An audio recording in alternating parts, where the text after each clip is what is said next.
Hi. Hi. How are you? Good. How's everything? Good, good. Thanks for coming by. Thanks for having me. It's a great new office. Yeah, it's cute. It's a good spot. So just to sort of provide context in terms of your backstory, obviously you have a very unique beginning in the business and you started on the agent side. I did. Correct. I feel like there aren't very many people who do casting who have been on the agent side, or vice versa, many agents who have been on the casting side. So probably one of the few who has spent an extensive amount of time doing both. And when did you end up moving over to Vogue? It'll be 5 years this coming October. 5 years, wow, Yeah. time flies. Time has flown by. I imagine the magazine itself has changed quite a bit since you arrived versus now. I think the world changed quite a bit since I arrived, and I don't think any changes that we've experienced have really taken place in the vacuum. I think it's been a time of quite a bit of disruption in our industry, the modeling industry, technology, publishing, and with that, we've evolved as everyone else has. Would you say that it's important for a talent to now have a story, and that the days where they're able to simply be a face or a body are kind of behind us? I think that being simply a face or a body will limit one's career. And I think as we look to create more and more talent, more and more content, all of us again, on different platforms, it would significantly hold someone back if they can't offer more than just maybe to be a print model. It'll be so limiting that at some point in time, I'm not sure that type of model will continue to exist. You mentioned earlier about the branded content and different aspects of that process that you're involved in as a part of the talent group. Can you talk a little bit more about what that process looks like on your guys' side? Sure. 23 stories at Condé Nast, as well as Condé Nast brands individually, do branded content. And casting models for that is very exciting. We are usually doing video. So we're normally looking for someone with a story. Sometimes we're looking for traditional fashion models. Sometimes we're looking for a woman that really embodies a brand that is not someone that's represented by a traditional agency. And we're finding people who have perhaps never modeled before, or that we wouldn't otherwise have worked with. So at the time that I went to work at Vogue and started to do casting, someone in the industry had said to me, "Are you sure you want to go and do this at a time that models have become so irrelevant?" Which I think we forget had somewhat been the case 4 or 5 years ago. The last model who everyone knew by name was maybe Giselle. And I find that in this time, we've gone back very rapidly to a moment where models are relevant. We do know their names. They are perhaps more widely known than maybe even models were in the last generation, where we actually had superstars. So the entire process kind of changed in my time, and that's been wonderful. Models have more of a voice than they've ever had before. They have more of a control over their own image than they've ever had before. They have a possibility to create content on their own, which would have been unthought of previously. So the entire casting process really evolved with that. Which aspects do you think occur in talent management today that differ from when you were on that side of things? I think talent management has become much more exciting again. I think that, again, the ability to create content with one's talent was not necessarily something that was very common before. I think models also have more of a voice than they've ever had before, and more of a possibility to evolve their careers beyond just modeling. I actually sometimes envy people who have the opportunity to be an agent now. I think the space is much more exciting than just negotiating projects on a case-by-case basis. Do you think cause has become a really important aspect of that conversation in terms of the talent and how they exist in the larger conversation? I think that we very often look at models and wonder, okay, what else are they doing? What are they activists? Is there something they're passionate about? Models have a lot of opportunity to affect change in the world. Either they meet people during the course of their work that they can partner with to work on projects, or they have a reach through their social media or other platforms to garner attention for causes they care about. So I think if a model is not, after some point in time, doing that, you almost have to wonder, are they not passionate about anything, or do they, not want to give back to their community?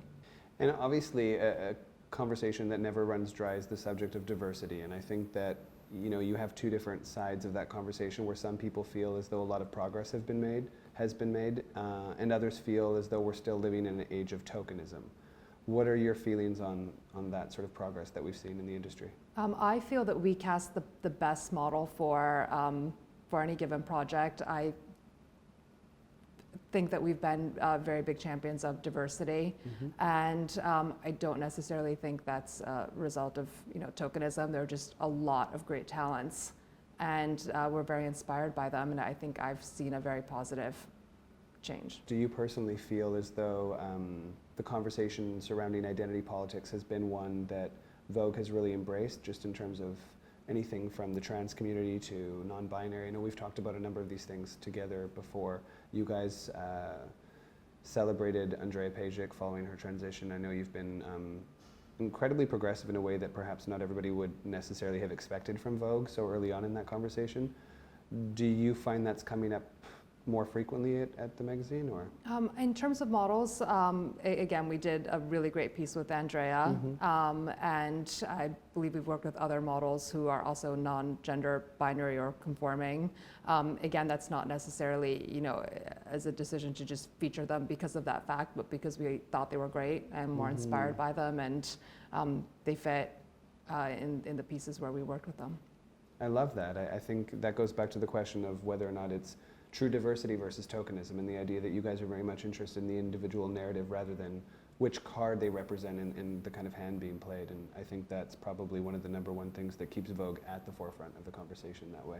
And do you guys find yourselves talking a lot about the generational sort of gaps, or what Gen Z and millennials are interested in versus existing consumers, or any of that kind of fun, trendy vocabulary? Not necessarily, but when it comes to casting, I do think a lot about age, and I expect, but I haven't seen this yet, I do think that the age at which people start to model is going to change, as a model is no longer going to, in my opinion, be just a genetically qualified young person, and we're more likely to find models who are people with other talents.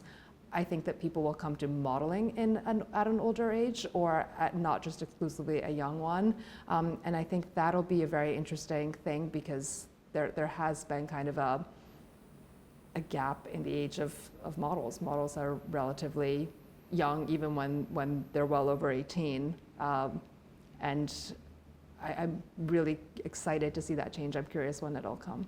And do you think that the industry environment that exists today is, for lack of a better term, a safer place than it once was because of these processes we're talking about, the digital aspect of things, the transparency required, and all of those different new changes, or do you think it's? I think the fact that models have a voice, and they are less interchangeable than they were before they kind of started to become stars again, and the fact that some of them have become brand names who must be treated with the respect that, well, all people deserve, but they definitely deserve. They're not necessarily someone that can be mistreated and go away, or they're not necessarily someone that can be easily replaced. I do think that's causing some shifts for the better in the industry. I love that. And as someone who's been on both sides of the coin, do you feel as though there are any things that agencies aren't necessarily doing that they could, that would improve the way they can support talent in our industry? So I'm not currently in the agency space. I'm not necessarily doing that in my day-to-day. Most of the agencies I speak to have shared that they've started to implement some very progressive